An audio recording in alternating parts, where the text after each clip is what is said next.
அனைவருக்கும் வணக்கம். இலங்கை மத்திய வங்கி வசந்தம் டிவியுடன் இணைந்து கல்வி பொதுத்தராதர உயர்தர பிரிவு மாணவர்களின் நலன் கருதி நடாத்தும் அறிவூற்று நிகழ்ச்சியில் உங்கள் அனைவரையும் சந்திப்பதில் பெருமகிழ்ச்சி அடைகின்றோம். இன்றைய நிகழ்ச்சியில் நாம் கலந்துரையாட இருக்கின்ற விடயம் பொருளியல் பாடத்தின் அடிப்படை தலைப்பான பொருளாதார வளர்ச்சி மற்றும் அபிவிருத்தி என்பதாகும். இன்றைய கலந்துரையாடலுக்கு என்னோடு இணைந்திருக்கிறார் இலங்கை மத்திய வங்கியின் பொருளாதார ஆராய்ச்சி திணைக்களத்தின் சிரேஷ்ட பொருளியலாளர் திருமதி பூங்கோதை வேணுகானன் அவர்கள். வணக்கம். வணக்கம் ரஷ்னா. நாம் இன்றைய நிகழ்ச்சியில் பொருளாதார வளர்ச்சி பற்றிய சிறு விளக்கத்துடன் கலந்துரையாடலை ஆரம்பிக்கலாம். பொருளாதாரத்தின் வளர்ச்சி என்றது நாம் அடிப்படையில் பார்க்கின்ற போது ஓர் பொருளாதாரத்தின் உற்பத்தி உள்ளாற்றல் இல்லையெனில் அதன் உண்மையான உற்பத்தி மட்டத்தின் அதிகரிப்பு என்பதே பொருளாதார வளர்ச்சியாக காணப்படுகிறது. ரஷ்னா, பொருளாதார வளர்ச்சி என்றவுடன் எமது ஞாபகத்திற்கு வருவது உற்பத்தி சாத்திய வளையி. ஆகவே உற்பத்தி சாத்திய வளையி என்றால் என்ன, அதன் நகர்வு எவ்வாறு ஏற்படலாம் என்று விளக்க முடியுமா? நாம் பார்ப்போம் ரச்சனா. முதலில் உற்பத்தி சாத்திய வளையி என்பது ஓர் குறிப்பிட்ட காலப்பகுதியில் ஓர் குறித்த அளவிலான வளங்கள் மற்றும் தொழில்நுட்பம் கொண்டு உற்பத்தி செய்யக்கூடிய அதிகபட்சமான அளவு இல்லாவிடில் அதிகபட்சமான வெளியீடு என்பதையே இந்த உற்பத்தி சாத்திய வளையி காண்பிக்கின்றது. தற்போது நாம் திரையில் பார்க்கலாம். இந்த உற்பத்தி சாத்திய வளையில், அதாவது எக்ஸ் அச்சில் கைத்தொழில் உற்பத்தி என்பதும் பொருளாதாரத்தின் ஒய் அச்சில் பொருளாதாரத்தின் வேளாண் உற்பத்தியையும் நாம் பார்க்கலாம். இதில் நாம் வரைபடத்தில் பார்க்கின்றோம், எக்ஸ் எனும் புள்ளியில் பொருளாதாரமானது OA அளவிலான வேளாண் உற்பத்தியையும் OB அளவிலான கைத்தொழில் உற்பத்தியையும் தயாரிக்கிறது. ஆகவே உற்பத்தி சாத்திய வளையில் நாம் புள்ளி எக்ஸில் இருந்து ஒய்க்கு நாம் நகர்ந்து செல்லும் பட்சத்தில் பொருளாதாரம் ஒரு வேறுபட்ட உற்பத்தி சேர்மானத்தை கொண்டிருக்கும். அதாவது OC அளவிலான வேளாண் உற்பத்தியையும் OD அளவிலான கைத்தொழில் உற்பத்தியும் ஆகும். ஆகவே இந்த நகர்வினால் நாம் ஒன்று புரிந்து கொள்ள வேண்டும்.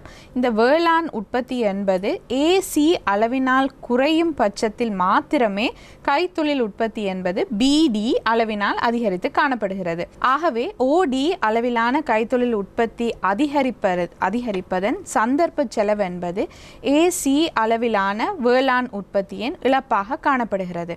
ரஷ்னா கேட்டதை போல் நாம் தொடர்ந்து பார்க்கலாம் திரையில். அதாவது இந்த பொருளாதார வளர்ச்சிக்கும் இந்த உற்பத்தி சாத்திய வளைக்கும் இடையிலான தொடர்பு பற்றி பொருளாதார வளர்ச்சி என்பதனையும் நாம் இந்த வளையின் மூலம் அறியலாம். அதாவது PPC 1 இருந்து PPC 2ற்கு உற்பத்தி சாத்திய வளையை நகரும் பட்சத்தில் வேளாண் மற்றும் கைத்தொழில் உற்பத்திகள் இரண்டையும் நாம் அதிகரிக்கக்கூடிய ஓர் சந்தர்ப்பம் ஏற்படுகின்றது. அதாவது பொருளாதாரத்தில் காணப்படும் அதே வளங்களை வைத்து கொண்டு இந்த உற்பத்தியை நாம் மேம்படுத்தும் ஓர் வாய்ப்பு கிடைக்கும் பட்சத்தில் இந்த உற்பத்தி சாத்திய வலை என்பது வெளி பக்கமாக நகர்ந்து பொருளாதார வளர்ச்சியை ஏற்படுத்துகிறது. ரஷ்னா. ஆம் பூங்கோதை, இதுவரை நீங்கள் உற்பத்தி சாத்திய வலையினை கொண்டு பொருளாதார வளர்ச்சியினை விளங்கப்படுத்தினீர்கள். அதேபோல் ஒரு சிறிய உதாரணத்தை கொண்டு பொருளாதார வளர்ச்சியினை விளங்கப்படுத்த முடியுமா? நாம் அதற்கு முன்னர் நாம் பார்க்கலாம் ஒரு விடயம். அதாவது இந்த உற்பத்தி சாத்திய வலையின் நகர்வு எக்காரணங்களுக்காக அமைகிறது. எக்காரணத்தினால் இது ஏற்படும் ஓர் சந்தர்ப்பம் ஏற்படுகிறது என்று நாம் பார்க்கும்போது அதில் முக்கியமாக முதலாவதாக நாம் பார்க்கும் விடயம் தொழில்நுட்பத்தின் மேம்படுத்தல். அதாவது நாம் இலங்கையை கூட பார்த்தோம் என்றால் அண்மை காலங்களில் தொலைத்தொடர்பாடல் சம்பந்தமான பல முதலீடுகள் மேற்கொள்ளப்பட்டு வருகின்றன. இதனால் உதாரணத்திற்கு இணையதள நுழைவு மற்றும் கையடக்க தொலைபேசி சார்ந்த நுழைவு இவைகள் மேம்பட்டு காணப்படுகின்றன. இவைகளின் மேம்பாடு, தொடர்ச்சியான மேம்பாடின் மூலமாக பொருளாதாரம் என்பது பொருளாதார வளர்ச்சிக்கான ஒரு சந்தர்ப்பம் ஏற்படுகின்றது. அத்துடன் புதிய வளங்களின் உற்பத்தி, உதாரணத்திற்கு இது நிலம் இல்லாவிடில் புதிய ஏதேனும் கனிப்பொருட்கள் கண்டுபிடிக்கும் தருணத்தில் இதுவும் பொருளாதாரத்தின் வளர்ச்சிக்கு வழிவகுக்கலாம்.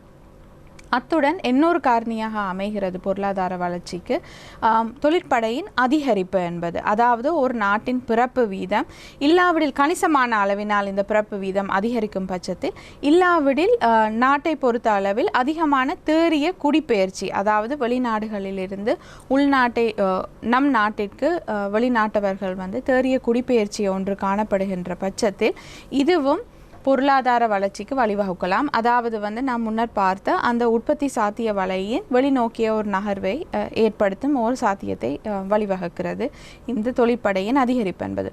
அத்துடன் மனித மூலதனத்தின் மேம்பாடுகள் நாம் யாவரும் அறிந்தது, அதாவது கல்வி சம்பந்தமான அது தனிய பாடசாலை கல்வி மட்டுமின்றி 2ஆம் தரம் 3ஆம் தர இந்த பல்கலைக்கழக கல்வி இது சம்பந்தமான ஓர் அதிகரித்த கிடைக்கும் தன்மை மற்றும் அதிகரித்த தரம் அதிகரித்து செல்லும் பட்சத்திலும் இந்த ஒரு பொருளாதாரத்தின் மனித மூலதனம் என்பது அதிகரித்து இந்த மனித மூலதனத்தின் உற்பத்தி திறன் அதிகரித்து இதன் மூலமாக பொருளாதார வளர்ச்சி ஏற்படும் ஒரு சாத்தியம் காணப்படுகிறது. ஆகவே இந்த மனித மூலதனத்தின் மேம்பாடுகள் என்பவையும் இந்த உற்பத்தி சாத்திய வலையின் வெளிநோக்கிய ஓர் நகர்விற்கு காரணமாக அமையலாம். அத்துடன் வளங்களின் மேம்பட்ட முகாமைத்துவம், அதாவது நாட்டில் ஏற்கனவே நம்மிடம் இருக்கின்ற வளங்கள், உதாரணத்துக்கு இலங்கையை பொறுத்த அளவில் வேளாண் வளங்கள் என்பன பலவாக காணப்படுகின்றன மற்றும் இரத்தின கற்கள் சம்பந்தமான வளங்கள், இந்த வளங்கள் அத்துடன் சமுத்திரம் சார்ந்த வளங்கள், கடல் சார்ந்த வளங்கள், இவையை நாம் சரியான வகையில் முகாமைத்துவம் செய்து இவையின் உற்பத்தி திறனை நாம் மேம்படுத்தும் ஒரு பட்சத்திலும் நாம் யாவரும் அறிந்தது போல் இதுவும் பொருளாதார வளர்ச்சியை ஏற்படுத்துவதற்கான ஒரு வழிமுறையாக காணப்படுகிறது. அதாவது நாம் முன்னர் பார்த்த அந்த உற்பத்தி சாத்திய வலையின் வெளிவாரியான நகர்விற்கு வழிவகுக்கிறது. அத்துடன் தொழில் முயற்சி சார்ந்த ஓர் கலாச்சாரம், நாம் யாவரும் அறிந்த ஒரு விடயம், இலங்கை பொருளாதாரத்தை பொறுத்த அளவில் சிறிய மற்றும் நடுத்தர தொழில் முயற்சிகளின் பங்களிப்பு என்பது பாரிய அளவில் காணப்படுகின்றது. இவ்வகையிலான இந்த தொழில் முயற்சிகளின் முன்னெடுப்புகள், தொழில் முயற்சிகளின் ஊக்குவித்தல், அது தனியாக நிதியியல் சார்ந்த ஊக்குவிப்புகள் மட்டுமின்றி இதுகள் சேவைகள் சார்ந்த ஊக்குவிப்புகள், அவர்களுக்கான ஆலோசனை, அவர்களுக்கான செயற்திறனை மேம்படுத்துவதற்கான வழிமுறைகள், சேவைகள், ஊக்குவிப்புகளை வழங்கும் பொழுது பொருளாதார வளர்ச்சியை ஏற்படுவதற்கான சாத்தியம் காணப்படுகிறது. ஆகவே அந்த உற்பத்தி சாத்திய வலையின் வெளிநோக்கிய ஒரு நகர்வையும் ஏற்படுத்துகின்றது இவ்வகையிலான காரணிகள். தொடர்ந்து நாம் பார்க்கலாம். ரஷ்னா, நீங்கள் கேட்ட கேள்வியை, அதாவது பொருளாதார வளர்ச்சி என்பது நாம் எவ்வாறு கணிப்பிடலாம் என்பது சம்பந்தமாக, அதாவது தற்போது நாம் திரையில் பார்க்கலாம். இது சம்பந்தமாக பொருளாதார வளர்ச்சியின் கணிப்பிடல் என்பது மெய்மொத்த உள்நாட்டு உற்பத்தி, இந்த வருடத்தின் உற்பத்தியை நாம் சென்ற வருடத்தின் மெய்மொத்த உள்நாட்டு உற்பத்தியுடன் கழித்து இதிலிருந்து வரும் அந்த வேறுபாட்டினை நாம் சென்ற வருடத்தின் மெய்மொத்த உள்நாட்டு உற்பத்தியினால் பிரித்து இதை 100ஆல் பெருக்கும் போது நமக்கு இந்த பொருளாதார வளர்ச்சி அளவு கிடைக்கப்பெறுகிறது. ஆகவே நாம் ஒரு உதாரணத்திற்கு பார்ப்போம். 2016 6 பில்லியனாக காணப்பட்ட மெய்மொத்த உள்நாட்டு உற்பத்தி என்பது 2017 6.7 பில்லியனாக காணப்பட்டது. ஆகவே நாம் முன்னர் அந்த திரையில் நீங்கள் பார்க்கும் அந்த ஃபார்முலாவின் படி நாம் இதை கணிப்பீடு செய்யும் போது 2017ஆம் ஆண்டிற்கான பொருளாதார வளர்ச்சி என்பது 8.9% காணப்படுகிறது. ரஷ்னா, அண்மை காலத்தில் பொருளாதார வளர்ச்சியின் போக்கு எவ்வாறு காணப்படுகிறது? இது ஒரு சிறந்த கேள்வி ஒன்று ரஷ்னா. அதாவது அண்மை காலத்தில் நாம் யாவருமே அறிந்தது, இலங்கையின் பொருளாதார வளர்ச்சி என்பது தொடர்ச்சியாகவே ஓர் நேர்கணியமான போக்கினையே கொண்டிருந்தது. நாம் தற்போது திரையில் கூட இந்த அட்டவணையை பார்க்கலாம். நாம் தற்போது 1990ஆம் ஆண்டிலிருந்து பார்க்கும் போது ஏறத்தாழ பொருளாதார வளர்ச்சி என்பது 5% ஒரு சராசரியை கொண்டிருந்தது. அண்மை காலங்களில் நாம் பார்த்தோம் என்றால் 2017இல் பொருளாதார வளர்ச்சி என்பது 5% இருந்து கிட்டடி காலமாக இது சில பல தடங்கல்களினால் இது குறைவடைந்து 2020இல் முக்கியமாக COVID-19 நோய் தொற்றினாலேயே பொருளாதாரம் என்பது 2001க்கு வரலாற்றிலேயே 2001ற்கு பின்னர் 2020இல் மாத்திரமே இது ஒரு எதிர்கணியமான ஒரு வளர்ச்சியை பதிவு செய்திருந்தது. ரஷ்னா கேட்டது போல் நாம் இந்த போக்கினை பார்க்கும் பட்சத்தில் இலங்கையின் பொருளாதாரமானது 1977இல் தாராளமயப்படுத்தியதற்கு பின்னர் பின்னர் தொடர்ச்சியாக இலங்கையின் பொருளாதார வளர்ச்சி என்பது முக்கியமாக பணிகள் மற்றும் கைத்தொழில் துறைகளினாலே முன்னெடுக்கப்பட்டு காணப்படுகின்றது. அதாவது வேளாண் துறையின் அந்த பங்களிப்புன்றது தொடர்ச்சியாக வீழ்ச்சி அடைந்து இது பணிகள் மற்றும் கைத்தொழில் துறையினாலே முன்னெடுக்கப்பட்டது. நாம் தற்போது இது சம்பந்தமான சில தரவுகளை திரையில் பார்க்கலாம். அதாவது பணிகள் துறை என்பது முக்கியமாக நாம் பார்க்கும்போது அண்மை ஆண்டுகளில் பணிகள் துறையும் கைத்தொழில் துறை நான் முன்னர் கூறியது போல் இவையே பொருளாதார வளர்ச்சியின் உந்துதல் அந்த வேகத்திற்கு முக்கிய காரணிகளாக காணப்பட்டன. முக்கியமாக 2018 நாம் பார்த்தோம் என்றால் பணிகள் என்பது 4.6% வளர்ச்சியை கொண்டிருந்தது. கைத்தொழில் என்பது 1.2 வளர்ச்சியினை கொண்டிருந்தது, சதவீத வளர்ச்சினை.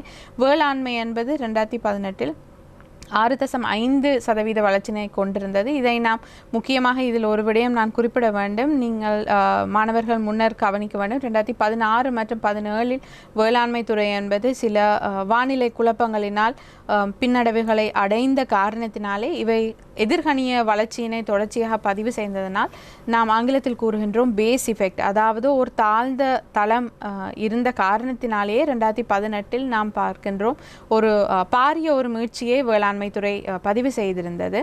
2019 ஒரு குறிப்பிடப்பட வேண்டிய விஷயம், 2019 வளர்ச்சியினை பொறுத்த அளவில் 2019 பொருளாதாரமானது உயிர்த்த ஞாயிறு தாக்குதலின் விளைவுகளினால் பல பின்னடைவுகளை சந்தித்தது. தொடர்ந்து இந்த பின்னடைவுகள் என்பன 2020 மேலும் மோசமடைந்தது கோவிட்-19 நோய் தொற்றினால்.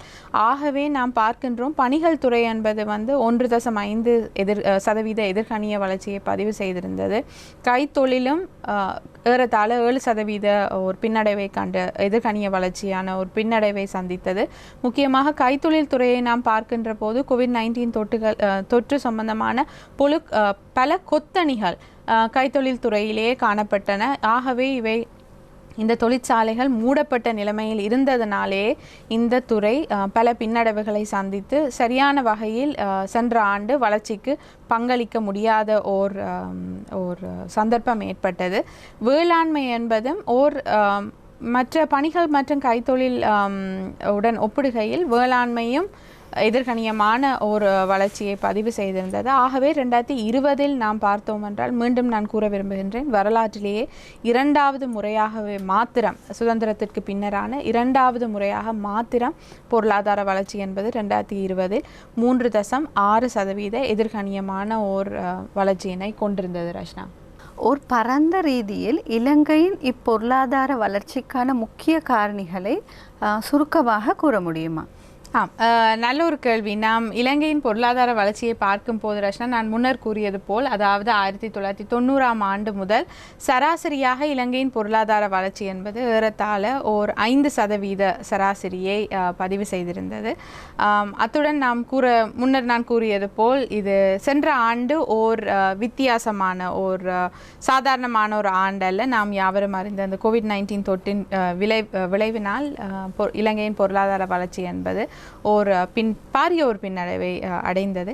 இருப்பினும் நாம் கடந்த ரஷ்னா கேட்டது போல் கடந்த தசாப்த காலமாக 3 தசாப்த காலமாக நாம் பார்க்கின்ற போது இலங்கையின் பொருளாதார வளர்ச்சிக்கான சில பங்களிப்பு காரணிகளாக பார்க்கும் போது ஒன்று முக்கியமாக வளத்திரட்சியில் ஏற்பட்ட அதிகரிப்பு, அதாவது பௌதீக மனித மூலதனம், இயற்கை மூலதனம் மற்றும் சமூக மூலதனம் என்பவற்றின் ஏற்பட்ட ஒரு அதிகரிப்பு. கடந்த பல காலங்களாக இலங்கை அரசாங்கம் என்பது தொடர்ந்து வந்த அரசாங்கங்கள் கல்வி மற்றும் சுகாதாரத்தின் பொதுவான கிடைப்பனவு, அதாவது இலவசமான கிடைப்பனவு என்பதனை தொடர்ச்சியாக இதன் மீது பாரிய ஒரு முதலீடு செய்திருக்கின்றது சுதந்திரத்திற்கு பின்னரான காலத்தில்.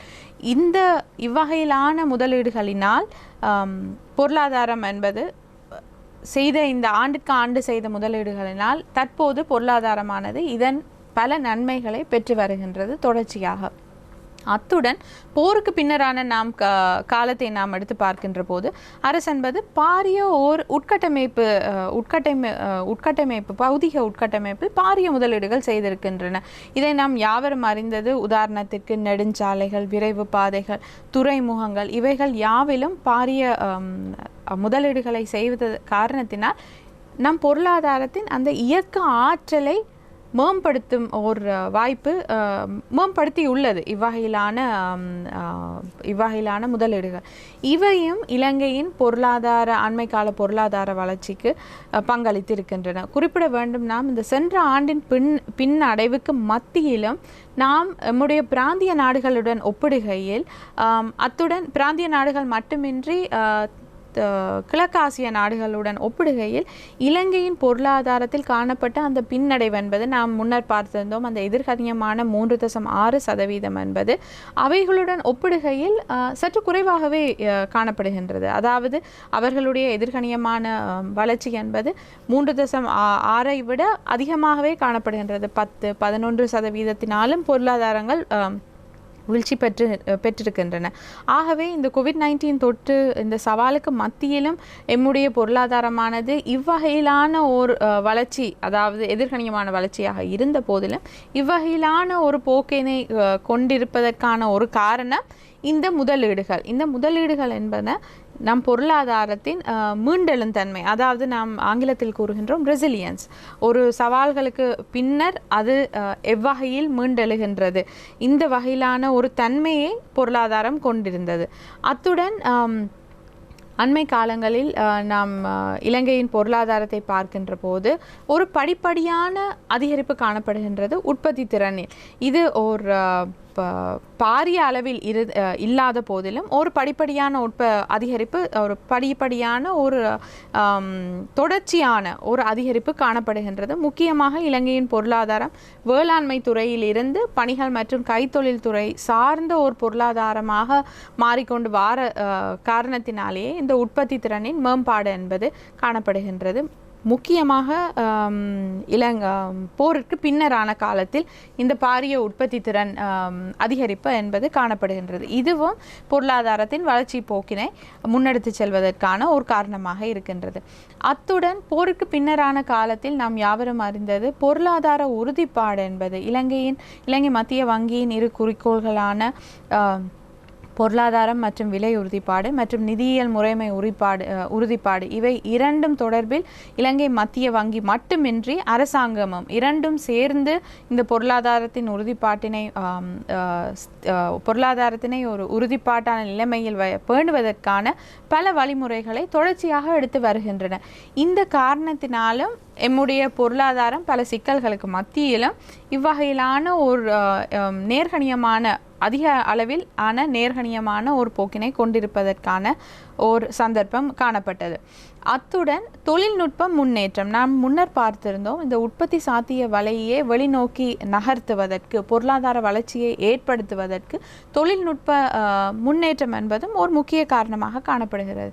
இலங்கையை நாம் பார்த்தோம் என்றால் நம்முடைய பிராந்தியத்திலேயே இணையதளம் கிடைக்கும் தன்மை, அதாவது அக்சஸ் டு இன்டர்நெட் மற்றும் இணையதளம் சார்ந்த செலவுகள் நாங்கள் யாவருமே இப்போ பாவித்து கொண்டிருக்கிறோம். முக்கியமாக இந்த கோவிட்-19 தொற்று நோய் காலப்பகுதியில் இணையதளம் சார்ந்த பாவனை அதிகரித்திருக்கின்றது. கல்விக்கு மட்டுமின்றி நம்முடைய வேலைகளுக்கு கூட, ஏன் நம்முடைய அன்றாட தேவைகளை பூர்த்தி செய்வதற்கு கூட நாம் அதிகமாக இணையதளத்தில் தங்கியிருந்து அதை பாவித்து கொண்டிருக்கின்றோம்.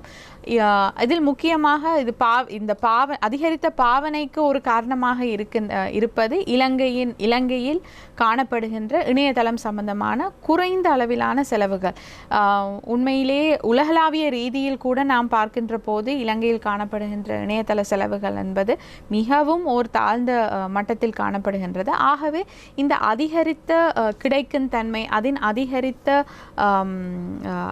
கிடைக்கும் தன்மை மற்றும் அது இந்த குறைவான செலவில் கிடைப்பதனால் அதனை அதிகமாக நாமும் பயன்படுத்தக்கூடிய ஒரு சந்தர்ப்பம் ஏற்படும் போது எம்மால் ஓர் உற்பத்தி திறனான ஒரு செயற்திறனான முயற்சிகளில் ஈடுபடக்கூடிய வாய்ப்பு கிடைக்கின்றது. ஆகவே இது எம்முடைய இந்த தொழில்நுட்பத்தின் முன்னேற்றம் என்பது, தொழில்நுட்பம் சார்ந்த முன்னேற்றங்கள் என்பன நம்முடைய பொதுவான மக்களின் உற்பத்தி திறன், வர்த்தகங்களின் உற்பத்தி திறனை மேம்படுத்தி இது பொருளாதார வளர்ச்சிக்கு உந்துதல் அளிக்கின்றது. ஆகவே இதுவும் ஓர் காரணியாக அமைகிறது. அத்துடன் அரசியல் மற்றும் சமூக உறுதிப்பாடு என்பதும் ஓர் காரணியாக அமைகின்றது. அண்மை காலங்களில் நாம் பார்க்கின்றோம் சமூக உறுதிப்பாடு, அரசியல் உறுதிப்பாடு என்பது சில சீர்குழப்பங்கள் அப்பப்போ ஏற்பட்ட போதிலும் ஒரு மொத்த காலப்பகுதியை நாம் எடுத்து பார்க்கின்ற போது இது ஓர் உறுதிப்பாட்டான நிலைமையிலே காணப்படுகின்றது.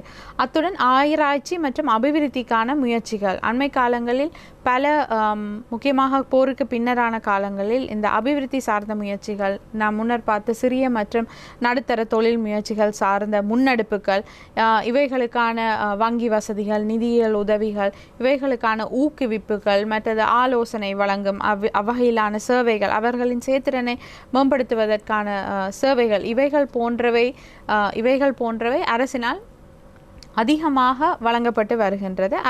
அரசும் இது சம்பந்தமான அதிகமான கவனத்தை மேற்கொண்டு வருகிறது. ஆகவே இவையும் ஓர் காரணியாக அமைகின்றது இலங்கையின் பொருளாதார வளர்ச்சிக்கு. அதாவது இந்த ஆராய்ச்சி மற்றும் அபிவிருத்திக்கான முயற்சிகள், பிராந்திய அபிவிருத்திக்கான முயற்சிகள் கூட. அத்துடன் நான் முன்னர் கூறியது போல் மீண்டும் நான் கூற விரும்புகிறேன், உட்கட்டமைப்பு வசதிகளின் விரிவாக்கம் நாம் முன்னர் கண்டிராத போது தற்போது நாம் நெடுந்தூரங்கள் பயணம் செய்வதென்றாலும் இதை நாம் குறுகிய காலத்தில் செய்ய முடிகின்றது. இந்த நெடுஞ்சாலைகள் மற்றும் விரைவு பாதைகள் இருக்கும் காரணத்தினால், மற்றும் அரசு பல கடந்த தசாப்த காலமாக வீதிகள் புனரமைப்பு, வீதிகள் கட்டமைப்பு, இவை சம்பந்தமான பல முதலீடுகளை மேற்கொண்டிருப்பதனால் இது நாம் ஆங்கிலத்தில் கூறுகின்றோம் அக்சஸ் டு மார்க்கெட்ஸ், அதாவது சந்தைகளுக்கான நுழைவு, தொழில் முயற்சிகள் சந்தைகளுக்கான நுழைவு அதிகரிப்பதனால் இவையும் அவைகளின் உற்பத்தி திறனினையும் மேம்படுத்தி, ஆகவே இது பொருளாதார வளர்ச்சிக்கு பங்களிக்கின்றது. இவையே சில காரணங்களாக அமைகின்றன. ரஷ்னா. பூங்கோதை, ஒரு நல்ல விளக்கத்தினை தந்தீர்கள். அடுத்ததாக எந்த ஒரு அரசாங்கத்தை எடுத்து பார்ப்போமானால் பொருளாதார வளர்ச்சியை நோக்கிய கொள்கை வழிமுறைகளைத்தான் பின்பற்றுகிறார்கள். ஆகவே இந்த பொருளாதார வளர்ச்சியினால் கிடைக்கக்கூடிய நன்மைகள் என்ன, அதனால் வேறேதும் தீமைகளும் காணப்படுகின்றதா என்று எமது மாணவர்களுக்கு கூறுங்கள். நல்ல ஒரு கேள்வி ரஷ்னா. அதாவது பொருளாதார வளர்ச்சி என்பது நீங்கள் கூறியது போல் சகல அரசாங்கங்களுமே பொருளாதார வளர்ச்சியை நோக்கின கொள்கைகளையும் நோக்கின வழிமுறைகளையுமே தொடர்ச்சியாக மேற்கொண்டு வருகின்றன. பொருளாதார வளர்ச்சியை நாம் எடுத்து பார்க்கின்ற போது நன்மைகள் என்பன நாம் யாவரும் அறிந்த மற்றும் நாம் யாவரும் அனுபவிக்கின்ற பல நன்மைகள் உள்ளன. அதாவது முக்கியமாக வாழ்க்கை தரத்தின் உயர்வு, நமக்கு கிடைக்கின்ற பொருள்களின் தேர்வு மற்றும் நம்முடைய வாழ்க்கையின் தரம், குவாலிட்டி ஆஃப் லைஃப் என்பது பொருளாதார வளர்ச்சி ஏற்படும் பட்சத்தில் இது அதிகரித்து காணப்படுகின்றது. மற்றும் பொருளாதார வளர்ச்சி ஏற்படும் போது இந்த வாழ்க்கை தரம் அதிகரிக்கும் போது வறுமையும் வீழ்ச்சியடையும் ஓர் போக்கினை கொண்டிருக்கின்றது. நீங்கள் யாவரும் அறிந்திருப்பீர்கள். அதாவது இலங்கையின் வரலாற்றினை நாம் பார்த்தோம் என்றால் 1990 முதல் இலங்கையின் வறுமை கோட்டிற்கு கீழ் வாழும் மக்களின் அந்த சதவீதம் என்பது தொடர்ச்சியாக வீழ்ச்சியடைந்து காணுகின்றது. இதுவும் பொருளாதார வளர்ச்சியின் ஓர் அம்சமாகும். அத்துடன் பொருளாதாரம் வளர்ச்சி அடையும் பட்சத்தில் மேம்பட்ட கல்வி மற்றும் நலன் கிடைக்கும் சாத்தியம் இருக்கின்றது. பொருளாதார வளர்ச்சி அடைகின்ற பட்சத்தில் அரசு செலவினம் செய்வதற்கான அந்த இடைவெளி, ஃபிஸ்கல் ஸ்பேஸ் என்பது அதிகரித்து காணப்படுவதனால் இந்த அதிகரித்த அந்த இடைவெளியை நாம் கல்வி மற்றும் சுகாதாரம் மீது அரசு செலவினம் செய்து இதன் மூலமாக மக்கள் நலம் பெறும் ஒரு சாத்தியம் ஏற்படுகின்றது பொருளாதார வளர்ச்சி ஏற்படும் பட்சத்தில். அத்துடன் அதிகரித்த வரி வருமானம், பொருளாதார வளர்ச்சி ஏற்படும் போது இது அதன் ஒரு அம்சமாக வருமானங்களின் அதிகரிப்பு என்பதும் அதன் ஓர் அம்சமாக காணப்படுகின்றது. ஆகவே வருமானங்கள் அதிகரிக்கும் போது அது தனிநபர்களின் வருமானம் மட்டுமின்றி வர்த்தக முயற்சிகள், தொழில் முயற்சிகளின் வருமானமும் அதிகரித்து காணப்படுகின்ற போது அந்த வரி வருமானமும் அதிகரிக்கின்றது. இதன் மூலமாக அரசு இந்த வரி வருமானத்தினை தன்னுடைய முதலீடு செய்வதற்கு, நாம் முன்னர் பார்த்தது போல் உட்கட்டமைப்பு முதலீடு, நலன், கல்வி இவைகள் மீதான முதலீடு செய்வதன் மூலம் பொருளாதார மக்கள் நலன் பெறலாம். அத்துடன் அதிகரித்த வியாபார மற்றும் நுகர்வோரின் நம்பிக்கை. வியாபார நம்பிக்கை எதற்காக முக்கியம்? வியாபாரங்கள் பொருளாதாரத்தில் ஒரு முக்கியமான வகிபாகத்தை கொள்கின்றன. வியாபாரங்கள் பொருளாதார வளர்ச்சி ஏற்படும் பட்சத்தில் அவர்களுக்கு பொருளாதாரம் மீது ஒரு நம்பிக்கை ஏற்படுகின்றது. இந்த நம்பிக்கை ஏற்படும் காரணத்தினால் அவர்கள் மீண்டும் மேலும் முதலீடுகள் செய்கின்றார்கள். சரியான தீர்மானங்களை அவர்கள் மேற்கொள்கிறார்கள், விரிவாக்கம் சம்பந்தமான தீர்மானங்களை. இதன் மூலமாக மக்கள் நலன் பெறலாம். ஏனெனில் இது வருமானங்கள் அதிகரிப்புக்கு வழிவகுக்கலாம், அவர்களுடைய லாபங்களுக்கு வழிவகுத்து அதன் மூலமாக வருமானங்களுக்கும் வழிவகுத்து அதே நேரம் வேலை வாய்ப்புகள், அதிகரித்த வேலை வாய்ப்புகள் கிடைக்கும் சாத்தியமும் ஏற்படுகின்றது பொருளாதார வளர்ச்சி ஏற்படும் பட்சத்தில்.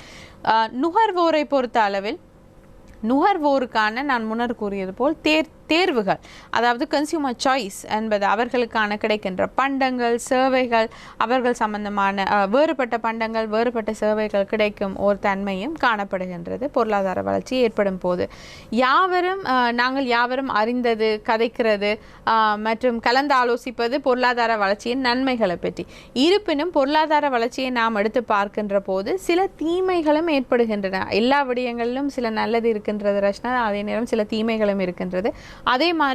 அதே போன்று பொருளாதார வளர்ச்சியில் சில தீமைகளும் காணப்படுகின்றது. முக்கிய தீமையாக எடுத்து பேசப்படுகின்ற ஒரு விடயம், அதாவது சூழல் மாசடைவு. அதிகரித்த பொருளாதார வளர்ச்சி ஏற்படும் போது அதிகமான உற்பத்தி ப்ரொடக்ஷன் என்பது ஒரு மொத்த அடிப்படையில் அதிகரித்த ஒரு போக்கினை கொண்டிருக்கும் போது சூழல் மாசடைவு என்பது நடைபெறலாம். இது ஒரு சரியான விதத்தில் இந்த உற்பத்தி அதிகரிப்பு என்பது மேற்கொள்ளாத பட்சத்தில் சூழல் மாசடைவு ஏற்படலாம். இதனால் பல சிக்கல்கள் ஏற்படலாம், எதிர்கால சந்ததியினருக்கும் ஏன் இப்போ உள்ளவர்களுக்குமே பல சிக்கல்கள் ஏற்படலாம். அத்துடன் சந்தர்ப்ப செலவு ஏற்படுகின்றது. அதாவது பொருளாதார வளர்ச்சி ஏற்படும் போது இருக்கின்ற வளங்களை நாம் மூலதன பொருட்களுக்கு இவைகளை ஒதுக்கவா, இல்லாவிடில் நுகர்வோருக்கான நுகரும் பண்டங்களுக்கு இவையை ஒதுக்கவா என்ற ஓர் சிக்கல் ஏற்படுகின்றது. இது தொடர்பான ஒரு அமையச்செலவும் ஏற்படுகின்றது. ஆகவே இதுவும் பொருளாதார வளர்ச்சியின் ஓர் தீமையாக காணப்படுகின்றது. அதே நேரம் பலராலும் பேசப்படுகின்ற ஓர் விஷயம், பொருளாதாரம் வளர்கின்றது, இருப்பினும் சிலரின் வாழ்க்கை தரம் மேம்படுவதில்லை, சிலர் இன்னும் சிக்கலில் இருக்கின்றார்கள், சிலர் இன்னும் வறுமையில் இருக்கின்றார்கள். ஆகவே இந்த பொருளாதார வளர்ச்சியின் நன்மைகள் என்பன சமமான முறையில் பரவுகின்றதா, சமமான முறையில் கிடைக்கின்றதா என்பது ஓர் சிக்கலாக காணப்படுகின்றது. பல நாடுகளில், இலங்கையில் மட்டுமின்றி பல நாடுகளிலும் இது பேசப்படுகின்ற ஒரு கொள்கை சிக்கலாக, ஒரு பாலிசி இஷ்யூவாக பேசப்படுகின்றது.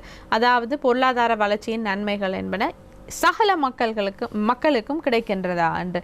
இதனாலேயே நாம் அண்மை காலத்தில் பார்க்கின்றோம், அதிகமான கொள்கை வட்டங்களில், அதிகமான கொள்கை வகுப்பாளர்களால் பேசப்படுகின்ற ஒரு விடயம் இந்த உள்ளடங்கலான வளர்ச்சி, இன்க்ளூசிவ் growth.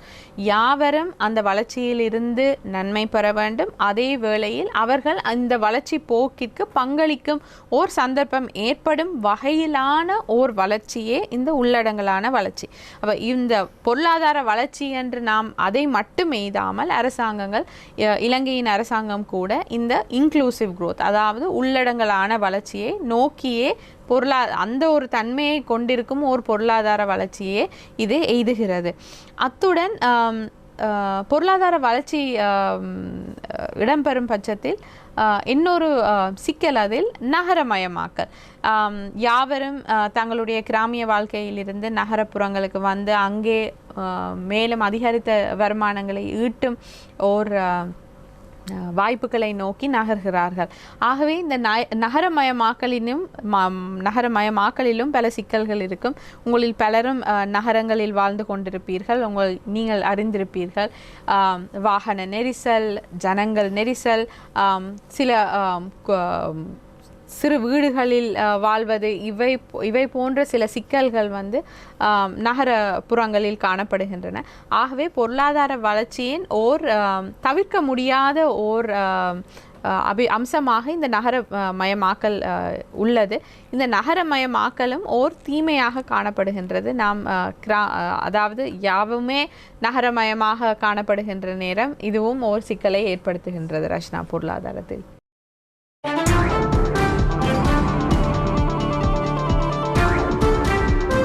நாம் இதுவரை பொருளாதார வளர்ச்சி பற்றி பார்த்துவிட்டோம்.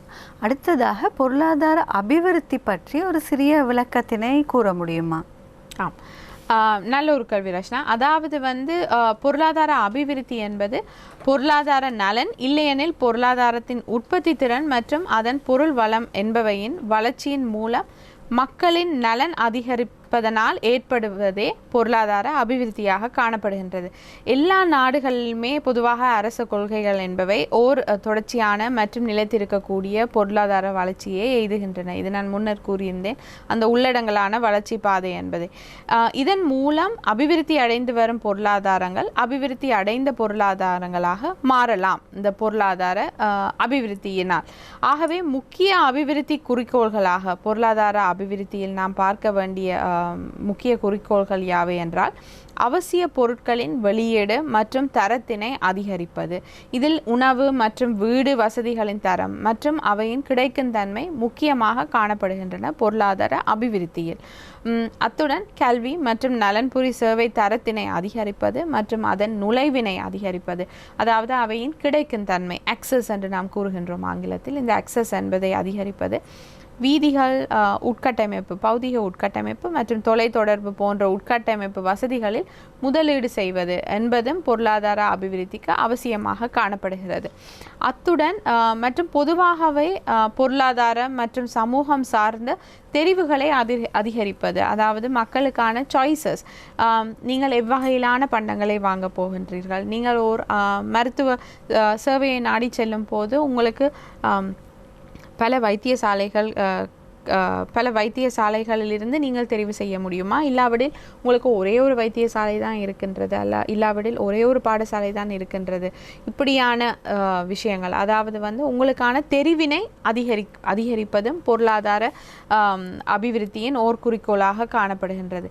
இருப்பினும் நாம் ஒன்றை நினைவுபடுத்த வேண்டும். இந்த பொருளாதார அபிவிருத்தி என்பது தனிய நாடுகளுக்கு இடையில் மட்டுமின்றி ஓர் நாட்டிற்குள்ளேயே பிராந்தியங்களுக்கு இடையில், மாகாணங்களுக்கு இடையில் கூட இந்த பொருளாதார அபிவிருத்தியின் அளவு என்பது வேறுபட்டு காணலாம். ரஷ்னா, பொருளாதார அபிவிருத்தி எடுத்துக்கொண்டால் வளர்ச்சி அடைந்த பொருளாதாரம், வளர்ச்சி அடைந்து வரும் பொருளாதாரம் மற்றும் குறைந்த அபிவிருத்தி கொண்ட பொருளாதாரம் என்று 3 வகையாக பிரிக்கலாம். இந்த 3 பொருளாதாரங்களுக்கிடையான வேறுபாட்டுக்கு கைத்தொழில் முறைமையில், கைத்தொழில் மேம்பாட்டில் அல்லது அமைப்பில் காணப்படும் வேறுபாடு காரணமாக இருக்க முடியுமா?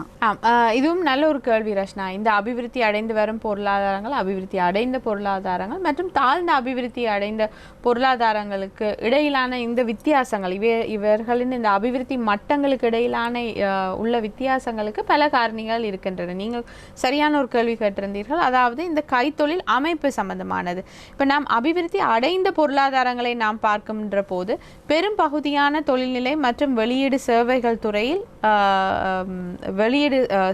துறையிலே காணப்படுகின்றது. அவைகளின் அந்த பொருளாதாரத்தின் அமைப்பு என்பது அதிகமாக சேவைகளிலே அதிகரித்த சரிவினை கொண்டிருக்கின்றது. அத்துடன் தயாரிப்பு துறை, வெளியீடு மற்றும் தொழில்நிலை இவையில் இருக்கின்ற வாய்ப்புகள், இவைகள் சார்ந்த வர்த்தக முயற்சிகள் என்றது தயாரிப்பு துறையிலே வீழ்ச்சி அடையும் போக்கினை கொண்டிருக்கின்றது. மொத்தமாகவே இல்லாமல் என்றது இல்லை, அதிக சேவைகள் இருந்தாலும் தயாரிப்பு துறையும் இருக்கின்றது, இருந்தாலும் அது ஓர் வீழ்ச்சியான போக்கினை கொண்டிருக்கின்றது. அத்துடன் அபிவிருத்தி அடைந்த பொருளாதாரங்களில் முக்கியமாக நாம் குறிப்பிட வேண்டிய ஒரு விஷயம், வேளாண்மை துறை என்பது சிறியதாகவே காணப்படுகின்றது. இதற்கு முக்கியமான ஓர் காரணம், வேளாண்மை துறை என்பது நாம் பலரும் அறிந்த ஒரு விடயம். வேளாண்மை துறையில் காணப்படுகின்ற உற்பத்தி திறன் என்பது நாம் அது சரியான முறையில் இதனை நாம் ஒரு எந்திரங்கள் மூலமாகவோ மூலதன வளங்களினை அதில் முதலீடு செய்வதனாலோ அல்லாட்டா சரியான பொறிகளை பயன்படுத்தாத பட்சத்தில் முழுமையாகவே மனித மூலதனத்தை வைத்து நாம் வேளாண்மை துறையை முன்னெடுத்து செல்லும் பட்சத்தில் வேளாண்மை துறையில் காணப்படுகின்ற உற்பத்தி திறன் என்பது மிகவும் குறைவாக இருக்கின்றது. அதாவது நாம் அதற்கு ஒதுக்கின்ற வளங்களுடன் ஒப்பிடுகையில் அதிலிருந்து வருகின்ற வெளியீடு என்பது குறைவாக காணப்படுகின்றது. ஆகவே இதை நாம் வேளாண்மை துறையில் பார்க்கணும். சரியான முதலீடுகள் மேற்கொள்ளாத பட்சத்தில் இது ஓர் மனித மூலதன செறிவினை கொண்ட ஓர் துறையாக வேளாண்மை துறை ஒரு நாட்டில் இருந்தால் இதில் உற்பத்தி திறன் சிக்கல்கள் ஏற்படுகின்றன. இது பொருளாதார வளர்ச்சிக்கு ஒரு தடைக்கல்லாக அமைகிறது. ஆகவே இந்த அபிவிருத்தி அடைந்த நாடுகளை நாம் பார்க்கின்ற போது வேளாண்மை துறை என்பது மிகவும் ஒரு சிறிய துறையாகவே காணப்படுகின்றது. அதாவது குறைந்த நபர்களே அந்த துறையில் ஈடுபடுகின்றன. ஏனெனில் அவர்கள் அதிக அளவிலான இயந்திரங்களையோ பொறிமுறைகளினையோ அவர்கள் அந்த வேளாண்மை துறையில் பயன்படுத்தி வருகிறார்கள். இதுவே நாம் அபிவிருத்தி அடைந்து வரும் பொருளாதாரங்களை பார்க்கின்ற போது தயாரிப்பு, கட்டிடவாக்கம் மற்றும் சேவைகள் துறை என்பது விரிவாக்கம் அடைந்து வருகிறது அபிவிருத்தி அடைந்து வரும் பொருளாதாரங்களில். அதே நேரத்தில் மூலதனமயமாக்கலினால் வேளாண்மை, காடாக்கல் மற்றும் மீன்பிடி கைத்தொழில்கள் சுருக்கமடைந்து காணப்படுகின்றது. இவ்வகையிலான இந்த மூலதனமயமாக்கல் என்பது நாம் முன்னர் பார்த்த அபிவிருத்தி அடைந்த பொருளாதாரங்களை எடுத்து பார்க்கின்ற போது இது பூர்த்தியாக அவர்கள் இவ்வகையிலான இந்த ஆட்டோமேஷன் என்பதை இயந்திரமயமாக்கல் என்பதனை பூர்த்தி அடைந்து விட்டார்கள், முழுதாக முடித்து விட்டார்கள். இது அபிவிருத்தி அடைந்து வரும் பொருளாதாரங்களை நாம் பார்க்கின்ற போது இந்த வழிமுறை நடந்து வருகின்றது. இந்த ஆட்டோமேஷன் ஆஃப் அக்ரிகல்ச்சர் என்பது நடந்து வருகின்றது. குறைந்த அபிவிருத்தி, அதாவது அல்லாவிடில் தாழ்ந்த அபிவிருத்தி கொண்ட பொருளாதாரங்களை நாம் பார்க்கின்ற போது பெருமளவான தொழிலாளர்கள் இந்த வேளாண்மை, காடாக்கல் போன்ற கைத்தொழில்களில் ஈடுபடுகின்றனர். அத்துடன் குறைந்த அளவிலான தயாரிப்பு கைத்தொழில்களே காணப்படுகின்றன இந்த தாழ்ந்த அபிவிருத்தி கொண்ட பொருளாதாரங்களில். அத்துடன் சேவைத்துறை என்பதும் சிறிது அளவிலேயே காணப்படுகின்றது தாழ்ந்த அபிவிருத்தி பொருளாதாரங்களில். ஆகவே நான் மீண்டும் ஒருமுறை கூறுகின்றேன், இந்த அபிவிருத்தி அடைந்த பொருளாதாரங்களில் நாம் பார்க்கின்ற போது சேவைகள் துறையே பாரிய ஒரு துறையாக காணப்படுகின்றது. தயாரிப்பு துறையும் இருக்கின்றது, இருப்பினும் வேளாண்மை துறை என்றது மிகவும் சிறியதாக காணப்படுகின்றது. அபிவிருத்தி அடைந்து வரும் பொருளாதாரங்களை நாம் பார்க்கின்ற போது சேவைகள் துறை வளர்ந்து வந்து கொண்டிருக்கும் அதே தருணத்தில் தயாரிப்பு மற்றும் கட்டிடவாக்கம் என்ற துறைகளும் விரிவாக்கம் அடைந்து வருகின்றன. வேளாண்மை துறையில் மூலதனமயமாக்கல், அதாவது இயந்திரமயமாக்கல் என்ற அந்த வழிமுறையை மேற்கொண்டு வருகின்றன. தாழ்ந்த அபிவிருத்தி கொண்ட பொருளாதாரங்களில் முக்கிய அம்சமாக இந்த அதிகரித்த ஒரு பாரிய ஒரு வேளாண்மை துறை காணப்படுவதே அதன் ஒரு முக்கிய அம்சமாகும். ரஷ்னா, நீங்கள் ஏற்கனவே கூறினீர்கள், ஒரு அரசாங்கமானது கல்வி மற்றும் சுகாதார சேவைகளில் முதலீடு செய்வதன் மூலமாக மனித மூலதனத்தினை மேம்படுத்தி அதனூடாக பொருளாதார வளர்ச்சியினை ஏற்படுத்த முற்படுகின்றது என்று. ஆகவே இந்த கல்வி மற்றும் நலன் மட்டங்களில் காணப்படும் வேறுபாடானது நாடுகளுக்கிடையேயான அபிவிருத்தி மட்ட வேறுபாட்டுக்கு ஒரு காரணமாக அமைகின்றதா? ஆமாம், கண்டிப்பாக இது ஒரு நல்ல ஒரு கேள்வி. இந்த 3 வகையிலான அந்த 3 அபிவிருத்தி மட்டங்களுக்கும் கல்வி மற்றும் நலன் சார்ந்த தேர்ச்சி முக்கிய காரணங்களாக அமைகின்றன. அதாவது அபிவிருத்தி அடைந்த பொருளாதாரங்களை நாம் பார்க்கின்ற போது அதிக அளவிலான நபர்கள் முழு நேர கல்வியில் பல வருட காலத்தை செலவிடுகிறார்கள்.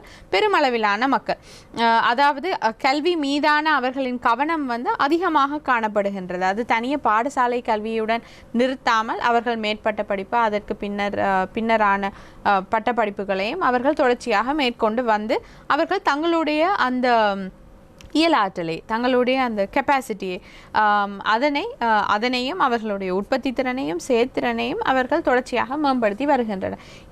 இதை நாம் அபிவிருத்தி அடைந்து வரும் நாடுகளை பொருளாதாரங்களை பார்க்கின்ற போது பாடசாலை மற்றும் கல்லூரிகளில் அரசு தனது முதலீட்டை அதிகரித்து வரும் அதே நேரத்தில் கற்பித்தலின் தரம் மற்றும் முழுநேர கல்விக்கான நுழைவு என்பது சற்று அதிகரித்து காணப்படுகிறது. அதாவது அபிவிருத்தி அடைந்த பொருளாதாரங்கள் அளவில் காணப்படுகின்ற அந்த அளவிலான கல்வி நிலை இல்லாவிடிலும் அதை நோக்கிய பல வழிமுறைகளை அந்த அரசாங்கங்கள் எடுத்து வருகின்றன.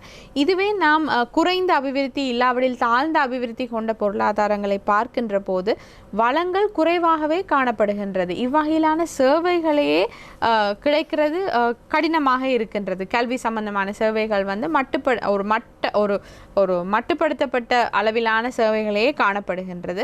அதே வேளையில் குறைந்த மேற்பட்ட படிப்பு கூட அல்ல, பாடசாலைக்கே குறைந்த அளவிலான பிள்ளைகளே ஒழுங்காக சென்று வருகின்றன. உயர்கல்வி என்பதற்கு முன்னேறுகின்ற அளவினர் மிகவும் குறைவாகவே காணப்படுகின்றன இந்த கல்வியை பொறுத்த அளவே.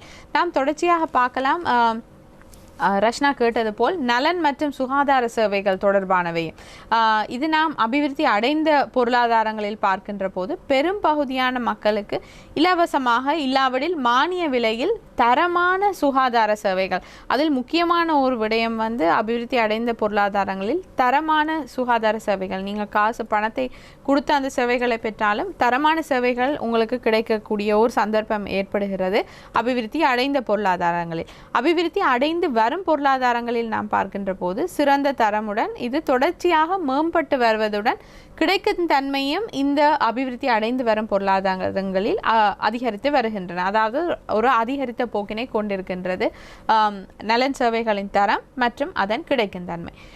தொடர்ச்சியாக குறைந்த அதாவது தாழ்ந்த அபிவிருத்தி கொண்ட பொருளாதாரங்களை நாம் பார்க்கின்ற போது நலன் மற்றும் சுகாதார சேவைகளின் வளங்கள் மட்டுப்படுத்தப்பட்டதாகவே காணப்படுவதுடன் தரமும் குறைவாகவே காணப்படுகின்றது. ஆகவே இது தனியே கிடைக்கும் தன்மை மட்டுமின்றி சில இடங்களில் சில தாழ்ந்த அபிவிருத்தியான நாடுகளில் மருத்துவ சேவைகள் மருத்துவ வைத்தியசாலைகள் இருந்த போதிலும் அவர்களின் கிடைக்கும் தன்மை ஒரு அளவில் காணப்பட்டாலும் அவர்களின் தரம் குறைவாகவே காணப்படுகிறது. ஆகவே ரஷ்னா, இந்த நீங்கள் கேட்டது போல் கல்வி மற்றும் நலன் தொடர்பிலான பல வேறுபாடுகள் இருக்கின்றன இந்த 3 வகையிலான அபிவிருத்தி மட்டங்களிலும். பூங்கோது, கல்வி நலன் தவிர வேறு ஏதும் காரணிகள் பொருளாதார அபிவிருத்தி மட்டங்களுக்கு செல்வாக்கு செலுத்துகின்றதா? இதுவும் நல்ல ஒரு கேள்வி. அதாவது கல்வி நலன் மட்டுமின்றி வேறு பல காரணங்கள் இருக்கின்றன ரஷ்னா. முதல்ல நாங்கள் பார்க்கலாம் காரணிகளின் உற்பத்தி திறன் என்பது. இப்போ அபிவிருத்தி அடைந்த பொருளாதாரங்களை நாம் பார்க்கின்ற போது கைத்தொழில்கள் அதிகமான மூலதனம் கொண்டிருக்கின்றன. இயந்திரமயமாக்கல், இந்த கேபிட்டல் யூஸ் ஆஃப் கேபிட்டல் என்பது வந்து அதிகமாக காணப்படுகின்றது கைத்தொழில் முயற்சிகளில். அத்துடன் தொழிற்படை மற்றும் மூலதனத்தின் உற்பத்தி திறனும் அதிகமாக உள்ளது. அதாவது அந்த நாட்டின் பொருளாதாரத்தில் ஏற்கனவே உள்ள வளங்களின் உற்பத்தி திறன் என்பது அது தனியாக மூலதன வளங்கள் மட்டுமின்றி மனித வளங்களின் உற்பத்தி திறனும் அதிகமாகவே காணப்படுகின்றது. இதுவே அபிவிருத்தி அடைந்து வரும் பொருளாதாரங்களை நாம் பார்க்கின்ற போது தொழிற்படையின் திறன் மற்றும் உற்பத்தி திறன் என்பது அபிவிருத்தி அடைந்த பொருளாதாரங்கள் அளவில் காணப்படாத போதிலும் இது ஓர் அதிகரித்த போக்கினை கொண்டிருக்கின்றது. அதாவது அந்த உற்பத்தி மேம்பாடு தொடர்பிலான ஓர் கவனத்தினை அந்த பொருளாதாரம் செலுத்தி வருகின்றது. ஆகவே இது ஒரு அதிகரித்த போக்கினை கொண்டிருக்கின்றது. அத்துடன் உற்பத்தி திறனை அதிகரிப்பதற்காக மூலதனத்தின் பயன்பாடும் அதிகரித்து காணப்படுகின்றது இந்த அபிவிருத்தி அடைந்து வரும் பொருளாதாரங்களில். இந்த தாழ்ந்த அபிவிருத்தி கொண்ட பொருளாதாரங்களை நாம் பார்க்கின்ற போது பெருமளவிலான கைத்தொழில்கள் தொழிற்படை சார்ந்தவையாக, அதாவது அதிகமான ஆட்பலத்தினை பயன்படுத்தி மேற்கொள்கின்ற கைத்தொழில்களாக காணப்படுகின்றன. அதாவது ஆட்களின் செறிவு அதிகமாக இருக்கின்றது. இயந்திரங்களை பயன்படுத்தாமல் ஆட்களை கொண்டே வேலைகளை செய்வதனால் இவைகளின் அந்த காரணிகளின் முழுமையான உற்பத்தி திறனை நாம் இவ்வகையிலான பொருளாதாரங்களில் பெற முடியாது. ஆகவே தொழிற்படையின் உற்பத்தி திறன் என்பது தாழ்வாகவே காணப்படுகின்றது இந்த தாழ்ந்த அபிவிருத்தி கொண்ட பொருளாதாரங்களில். அத்துடன் அபிவிருத்தி அடைந்த இன்னொரு காரணியாக நாம் பார்க்கலாம் சேமிப்பு மற்றும் முதலீடு தொடர்பிலான போக்குகள்.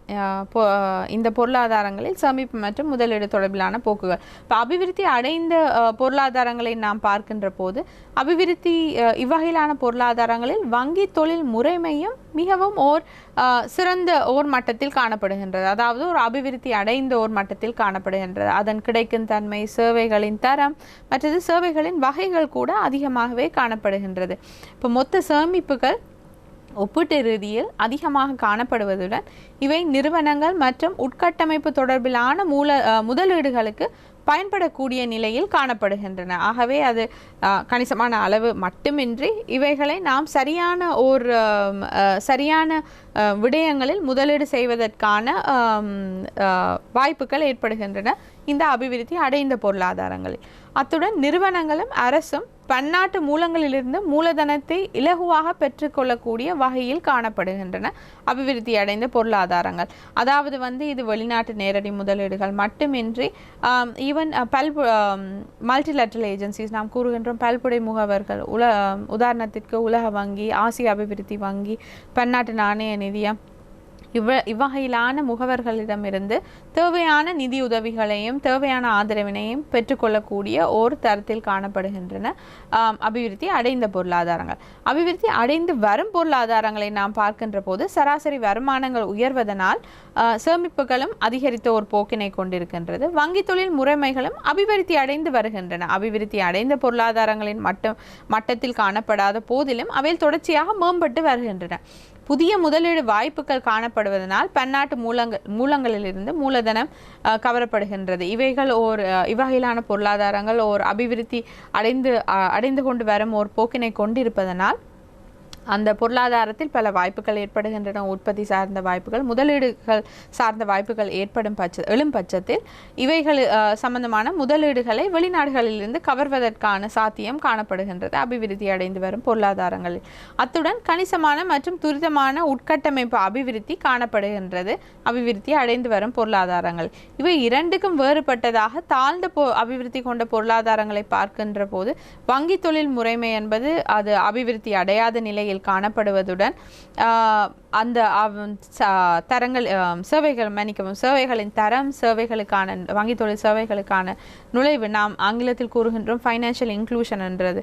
அதாவது வங்கி தொழில் சார்ந்த சேவைகளை மக்களுக்கு கிடைக்கும் தன்மையில் காணப்படுகின்றனவா, அவர்களின் நுழைவு என்பது தாழ்வாகவே காணப்படுகின்றது இந்த தாழ்ந்த அபிவிருத்தி அடைந்த பொருளாதாரங்களே. அத்துடன் சராசரி வருமானங்கள் தாழ்ந்த நிலையில் காணப்படுவதனால் சேமிப்பு மட்டங்களும் குறைவாகவே காணப்படுகின்றது தாழ்ந்த அபிவிருத்தி கொண்ட பொருளாதாரங்களில். இதன் விளைவாக தொழில் முயற்சிகளில் மற்றும் உட்கட்டமைப்பு போன்றவைகளில் இந்த பொருளாதாரங்களினால் முதலீடு செய்ய முடியாத ஓர் நிலைமையில் இவைகள் காணப்படுகின்றன. அத்துடன் நாம் வேறு இன்னொரு காரணத்தினையும் பார்க்கலாம். குடித்தொகையின் வளர்ச்சி என்பது, அதாவது குடித்தொகையின் நிலைமை என்பது கூட இந்த பொருளாதாரத்தில் நான் முன்னர் கூறியிருந்தேன். பொருளாதார வளர்ச்சி, பொருளாதார அபிவிருத்திக்கு குடித்தொகை ஒரு முக்கியமான ஒரு வகிபாகத்தை செலுத்த ஒரு முக்கியமான ஒரு விடயமாக காணப்படுகின்றது. ஆகவே குடித்தொகையின் வளர்ச்சி என்பது இந்த அபிவிருத்தி அடைந்த பொருளாதாரங்களை நாம் பார்க்கின்ற போது தாழ்ந்த பிறப்பு வீதத்தினால் மெதுவாக இல்லாவிடில் எதிர்கணியமாக காணப்படுகின்றது அபிவிருத்தி அடைந்த பொருளாதாரங்களில். வருமானங்கள் மற்றும் வாழ்க்கை தரம் பெருமளவான மக்களுக்கு உயர்வாகவே காணப்படுகின்றது. அத்துடன் சேவைகள் மீதான நுகர்வோரின் செலவு உயர்வாகவே காணப்படுகின்றது. ஆகவே அவர்கள் முக்கியமாக பண்டங்கள் மட்டுமின்றி சேவைகள் சம்பந்தமான செலவினம் அதிகமாக காணப்படுகின்றது அபிவிருத்தி அடைந்த பொருளாதாரங்களில். அபிவிருத்தி அடைந்து வரும் பொருளாதாரங்களில் நாம் பார்க்கின்ற போது பல பொருளாதாரங்களில் குடித்தொகையின் வளர்ச்சி இருந்தாலும் இது ஒரு மெதுவான போக்கினை கொண்டிருக்கின்றது அபிவிருத்தி அடைந்து வரும் பொருளாதாரங்களில். அத்துடன் வருமானங்கள் மற்றும் வாழ்க்கை தரம் பலருக்கும் மேம்பட்டு வருகின்றது. இவ்வகையிலான பொருளாதாரங்களில் கட்டுப்படியான விலைகளிலான பண்டங்கள் மற்றும் சேவைகளின் அளவு மற்றும் வகைகள் என்பன விரைவாக அதிகரித்து வருகின்றன. அதாவது நாம் ஆங்கிலத்தில் கூறுகின்றோம் அஃபோர்டபிலிட்டி, அது எவ்வளவு கட்டுப்படியாகும் தன்மை, அந்த கட்டுப்படியாகும் தன்மை பண்டங்களுக்கு மட்டுமின்றி சேவைகளும் ஒரு கட்டுப்படியான விலைகளில் கிடைக்கும் அந்த தன்மை அதிகரித்து வருகின்றது. இதுவே நாம் தாழ்ந்த அபிவிருத்தி கொண்ட பொருளாதாரங்களை பார்க்கின்ற போது இவைகளில் பிறப்பு வீதம் என்பது மிகவும் உயர்வாக காணப்படுவதுடன் அது இறப்பு வீதத்தை விட அதிகமாகவும் காணப்படுகின்றது. ஆகவே குடித்தொகையின் வளர்ச்சி என்பது உயர்வாக காணப்படுகின்றது. வருமானங்கள் மற்றும் வாழ்க்கை தரம் என்பது பலருக்கு தாழ்வாகவே காணப்படுகின்றது தாழ்ந்த அபிவிருத்தி அடைந்த நாடுகளில். இது நான் சொல்ல வேண்டியதில்லை. இருப்பினும் மற்றது அடிப்படையான பல பண்டங்கள் மற்றும் சேவைகளின் கிடைக்கும் தன்மை மட்டுப்படுத்தப்பட்டு காணப்படுகின்றது. அதாவது ஒரு சிறந்த பொருட்கள், சிறந்த சேவைகள், இல்லாட்டா ஒரு விசேடமான பொருட்கள், விசேடமான சேவைகள் மட்டுமின்றி ஒரு மிகவும் அடிப்படையான, நாம் முன்னருக்கு பார்த்திருந்தோம் இந்த சுகாதாரம், நலன், சேவைகளின் கிடைக்கும் தன்மை, அவர்களின் இவ்வகையிலான அடிப்படையான சேவைகள் கூட ஓர் சரியான மட்டத்தில் கிடைப்பதில்லை தாழ்ந்த அபிவிருத்தி கொண்ட பொருளாதாரங்களில் ரஷ்னா. ஆகவே பல காரணிகள் காணப்படுகின்றன நாம் என்று பார்த்திருந்தோம். அப்போ இது சுகாதாரம், நலன் மட்டுமின்றி காரணிகளின் உற்பத்தி திறன், அத்துடன் தொகையின் வளர்ச்சி, வங்கி தொழில் முறைமை, சேமிப்பு, முதலீடு, இவ்வகையிலான பல காரணிகள் ஒன்று சேரும் போதே இந்த பொருளாதார அபிவிருத்தி, பொருளாதார வளர்ச்சி என்பது இந்த வகையிலான பல காரணிகளினாலேயே உந்துதல் அளிக்கப்படுகின்றன ரஷ்னா. நீங்கள் தொடர்ச்சியாக குறிப்பிடுகின்ற ஒரு விடயமாக தாழ்ந்த பொருளாதார அபிவிருத்தி என்ற ஒரு விடயம் காணப்படுகிறது. இந்த தாழ்ந்த பொருளாதார அபிவிருத்தி என்பது எதனால் ஏற்படக்கூடும்? நல்ல ஒரு கேள்வி ரஷ்னா. இப்போ நாம் யாவரும் அறிந்தது இந்த வறுமை சார்ந்த ஒரு சுழற்சி. இந்த வறுமை என்னும் போது நாம் குறிப்பிடுகின்றோம் தனி நபர்களை பற்றி. நீங்கள் கேட்டது போல் இந்த தாழ்ந்த பொருளாதார அபிவிருத்திக்கான சில காரணிகள் இதுவும் ஒரு சுழற்சியாகவே அமைகிறது. அதாவது நாம் தற்போது திரையில் பார்க்கலாம் இது சம்பந்தமாக. இந்த தாழ்ந்த பொருளாதார அபிவிருத்தியான சுழற்சி, தாழ்ந்த பொருளாதார அபிவிருத்தி காணப்படும் போது நாம் முன்னர் பார்த்திருந்தோம் வருமானங்கள் குறைவாக இருக்கின்றது, அவர்களின் பொருளாதாரத்தின் உறுதிப்பாடு குறைவாக இருக்கின்றது. ஆகவே தாழ்ந்த முதலீடு, இவை தாழ்ந்த முதலீடினை ஏற்படுத்துகின்றது. தாழ்ந்த முதலீடு இருப்பதனால் குறைந்த மட்டத்திலான கல்வி மற்றும் திறன்கள், நலன், இப்படியான அடிப்படையான சேவைகள் கூட குறைந்த மட்டத்திலேயே காணப்படுகின்றது.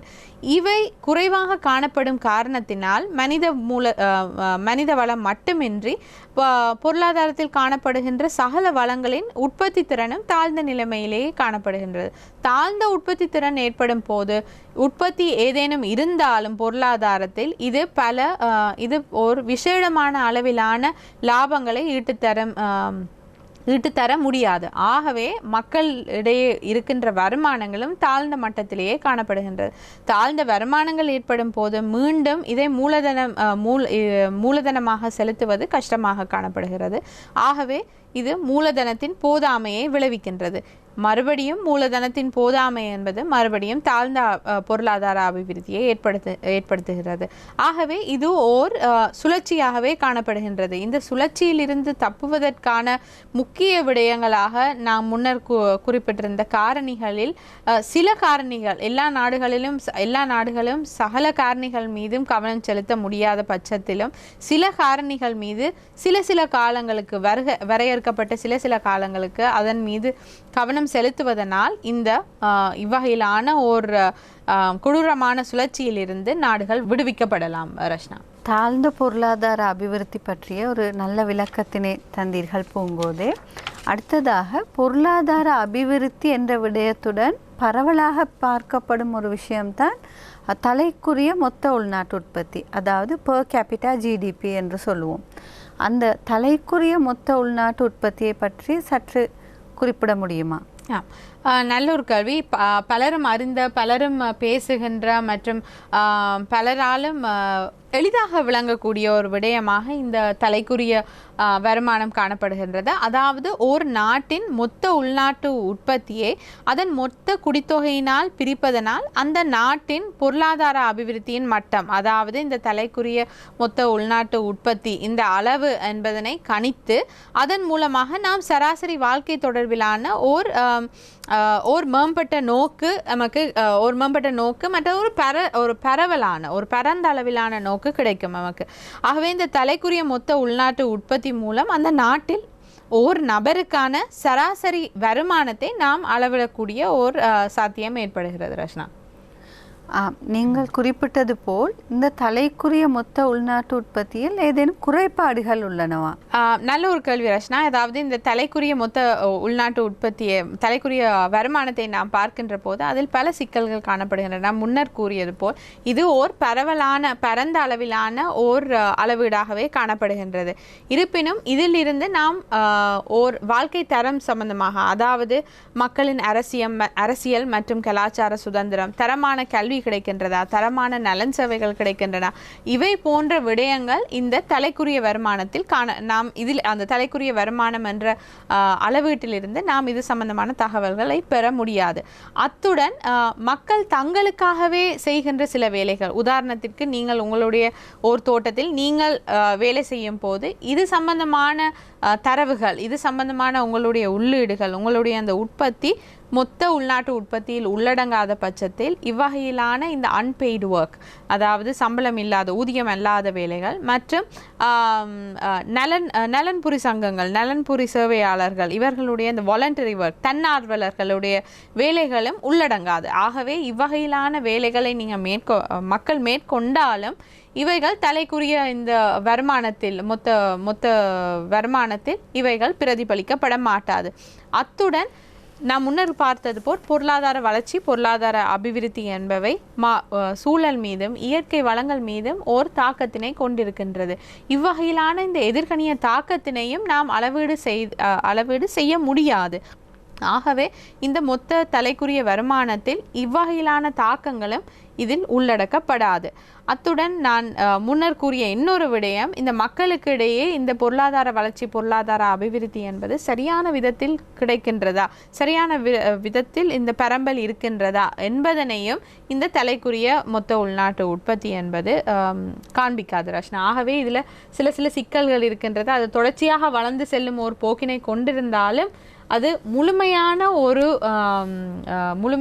ஒரு விஷயத்தையோ ஒரு பிக் பிக்சரை எங்களுக்கு தர முடியாது இந்த அளவீடு மாத்திரம். நாம் தற்போது இந்நிகழ்ச்சியை நிறைவு செய்ய வேண்டிய நேரத்தை நெருங்கியுள்ளோம். இன்றைய கலந்துரையாடலில் பொருளாதார வளர்ச்சி மற்றும் அபிவிருத்தி என்ற தலைப்பில் ஒரு சிறப்பான விளக்கத்தினை எமக்கு தந்த இலங்கை மத்திய வங்கியின் பொருளாதார ஆராய்ச்சி திணைக்களத்தின் சிரேஷ்ட பொருளியலாளர் திருமதி பூங்கோதை வேணுகானன் அவர்களுக்கு எமது மனமார்ந்த நன்றிகள். நன்றி ரஷ்னா. இன்று எம்முடன் இந்த நிகழ்ச்சியில் எம்முடன் வீட்டிலிருந்து இணைந்திருக்கும் சகல உயர்தர பொதுத்தராதர பரீட்சைக்கு தோற்றவிருக்கும் பொருளியல் பாடத்திற்கு தோற்றவிருக்கும் மாணவர்கள் யாவருக்கும் வாழ்த்து கூறுகின்றோம். இலங்கை மத்திய வங்கியின் சார்பிலும் வங்கி தொழில் கற்கைகள் நிலையத்தின் சார்பிலும் நன்றி. எல்லோருக்கும் வணக்கம்.